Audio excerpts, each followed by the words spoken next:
આગળ વધી અને વાત કરીએ સુરેન્દ્રનગરથી એક મહત્વપૂર્ણ સમાચારની તો જે સમાચાર અત્યારે હાલ સામે આવી રહ્યા છે। સુરેન્દ્રનગરમાં ડેન્ગ્યુના કેસોમાં ચિંતાજનક રીતે વધારો થયો છે।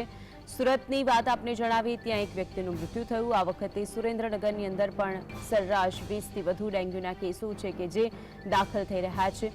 ઠેર ઠેર ગંદકી અને વરસાદી પાણી ભરાયેલા હોવાના કારણે ડેન્ગ્યુના કેસ છે કે જેમાં ઉછાળો આવ્યો છે।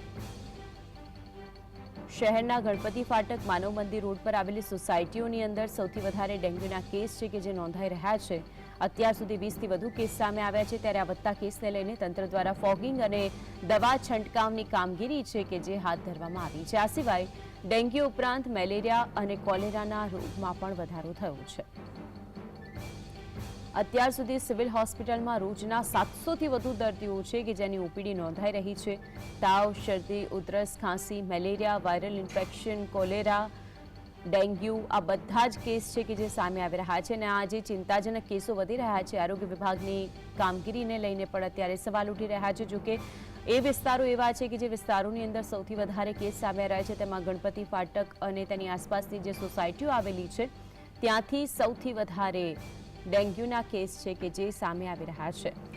અહીંના વિસ્તારની આસપાસ સફાઈ કરવામાં આવે તે પણ સૌથી વધારે જરૂરી બન્યું છે। વધતા કેસને લઈને તંત્ર દ્વારા ફોગિંગ અને દવા છંટકાવની કામગીરી છે કે જે હાથ ધરવામાં આવી છે।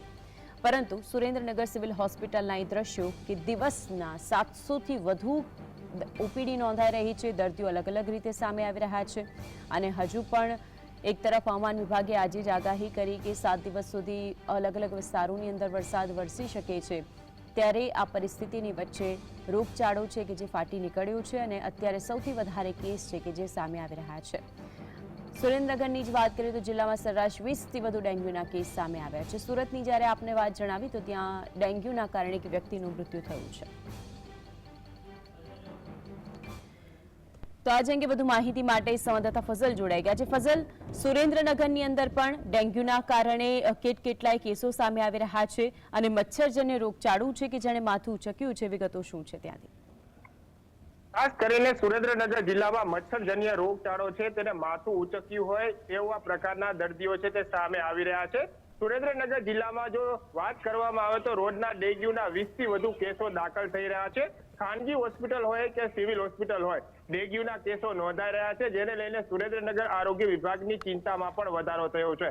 સુરેન્દ્રનગર જિલ્લામાં જે વરસાદ પડ્યો હતો તે વરસાદના પાણી હજુ પણ કેટલીક સોસાયટીઓમાં ઓસર્યા નથી અને પાણી ભરાયેલા છે, જેને લઈને મચ્છરજન્ય જે રોગચાળો છે તેમાં ઉછાળો જોવા મળી રહ્યો છે। ખાસ કરી સુરેન્દ્રનગર શહેરની ગણપતિ ફાટક વિસ્તારમાં આવેલી સોસાયટીઓ, દુધરેજ રોડ ઉપર આવેલી સોસાયટીઓ, માય મંદિર વિસ્તારની સોસાયટીઓ, માનવ મંદિર પાસે આવેલો વિસ્તાર અને ખાસ કરીને રાજકોટ બાયપાસ ઉપર આવેલી સોસાયટીઓમાં હજુ પણ વરસાદી પાણીનો ભરાવો છે તે જોવા મળી રહ્યો છે। ઠેર ઠેર જગ્યાઓ ઉપર ગંદકીના ગંજ પણ જોવા મળી રહ્યા છે, જેને લઈને આ મચ્છરજન્ય રોગચાળો છે તેને ઉછાળો માર્યો છે। ખાસ કરીને ડેન્ગ્યુના કેસો સુરેન્દ્રનગર જિલ્લામાં સૌથી વધુ નોંધાઈ રહ્યા છે। અલગ અલગ હોસ્પિટલોમાં 20થી વધુ રોજના સરેરાશ ડેન્ગ્યુના કેસો નોંધાઈ રહ્યા છે, જેને લઈને આરોગ્ય વિભાગની ચિંતામાં વધારો થયો છે।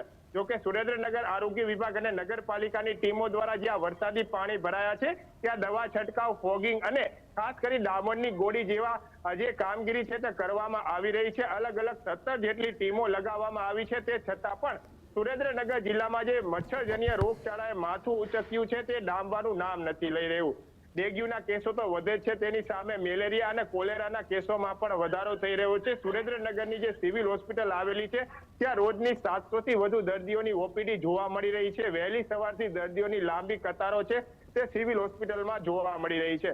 વરસાદ પછી સુરેન્દ્રનગર જિલ્લામાં રોગચાળો ફાટી નીકળ્યો છે। રોગચાળો ડામવા માટે તંત્રની ટીમો કામે લાગી રહી છે, પરંતુ આ રોગચાળો ડામવાનું નામ નથી રહી રહ્યો, સતત વકરી રહ્યો છે। ત્યારે સિવિલ હોસ્પિટલમાં અત્યારે 140થી વધુ દર્દીઓને દાખલ કરવામાં આવ્યા છે અને ત્યાં તેમની સારવાર કરવામાં આવી રહી છે। ત્યારે ડેન્ગ્યુ ઉપરાંત મેલેરિયા અને કોલેરાના દર્દીઓની સંખ્યામાં પણ સુરેન્દ્રનગર જિલ્લામાં વધારો નોંધાયો છે। જી, જે ડેન્ગ્યુના કેસ સામે આવી રહ્યા છે તેની સામે ડેન્ગ્યુના કારણે કેટલા લોકોના મૃત્યુ થયા છે, શું તે આંક સામે આવ્યું છે ખરું? અને બીજી તરફ મચ્છરજન્ય રોગચાળાની સાથે સાથે પાણીજન્ય રોગચાળો છે જે પણ વકરી રહ્યો છે।